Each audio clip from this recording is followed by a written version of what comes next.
everyone, this is Deborah. Yeah, I was scratching my head. I know that irritates a lot of you all. Um, so let me tell you what I've been up to lately. I did an hour-long cooking session with my granddaughter last night with her famous chicken noodle soup, and I am grateful that I now have that soup because she knew I was been sick the last 4 days, and I had it for lunch today, and I had it for dinner last night, and I'm gonna have some later after I get off this live streaming. Two ladies who are YouTubers have invited me to do a live stream at 9:30 today or tonight, and they asked me because of my dating experience, and I've had a lot of dating experience. I don't date anymore, really. But yeah, I try to keep it light and comical when I talk about my dates.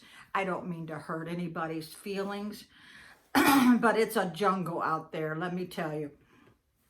So I'm getting excited about the holidays, very excited. I always get excited. I get too excited. I just love the Christmas time because everybody's always a little bit nicer.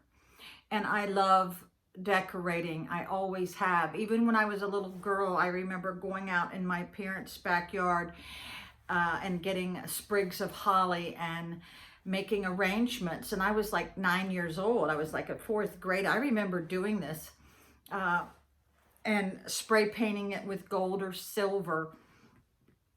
And because I grew up in the country, the first time I went to the city, I went to Seven Corners. It was a big shopping mall back in the 60s in Fairfax, Virginia. And I walked into the mall and I was mesmerized by the foil, the silver wrapping and the bows.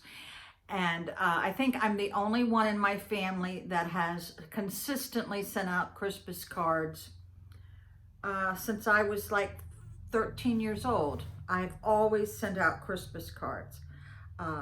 Even to people that I don't like so much, I still send them a Christmas card.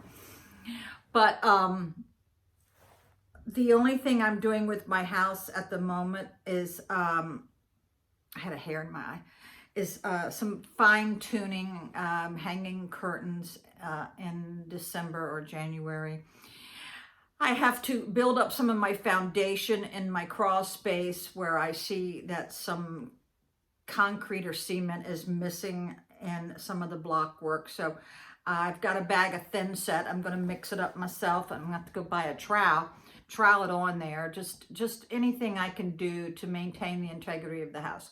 Also, I bought full gear, the N95 masks and the pump sprayer, and the neoprene gloves, I think you call them, and the miner's headlight, so I can go down there and spray for termites. So yeah, I think that's important since my house is never been replaced. The wood on the siding is 122 years old. And I was just so excited when I saw the inside of this house when I was with the realtor that I never really looked at the outside. I knew it was original, but yeah, it has never been replaced. So you could imagine what it looks like. But I think it just adds a little bit of character, if you know what I mean. But once somebody walks into my house, they go, oh, wow, yeah. The outside just looks like an old farmhouse. Actually, I only live one block from a major highway. So I will probably go back to work sometime in April, I think. April, I'll go back to work because March I will be in Puerto Vallarta in Mexico. I think I've been there on a cruise ship before, but I don't like cruise ships. And when you go into port, you're on a time limit. You don't really get to, go.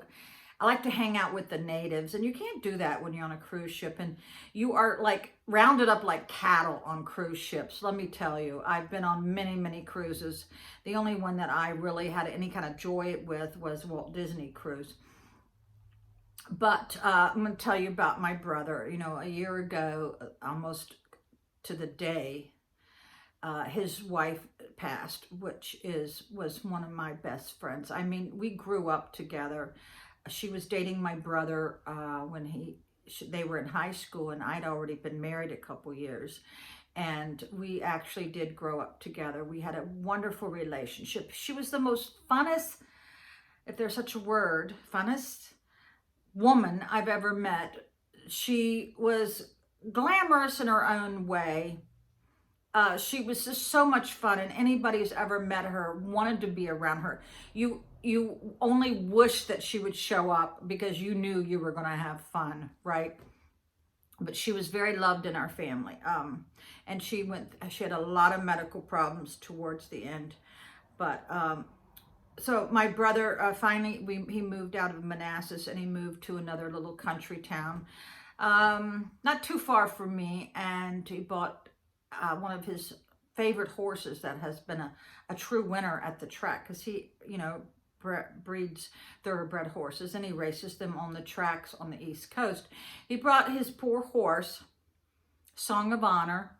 You could probably Google that, and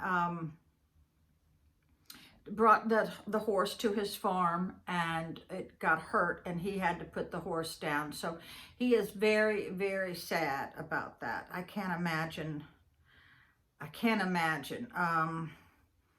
But yeah, I may go to his little dinner party to remember his wife.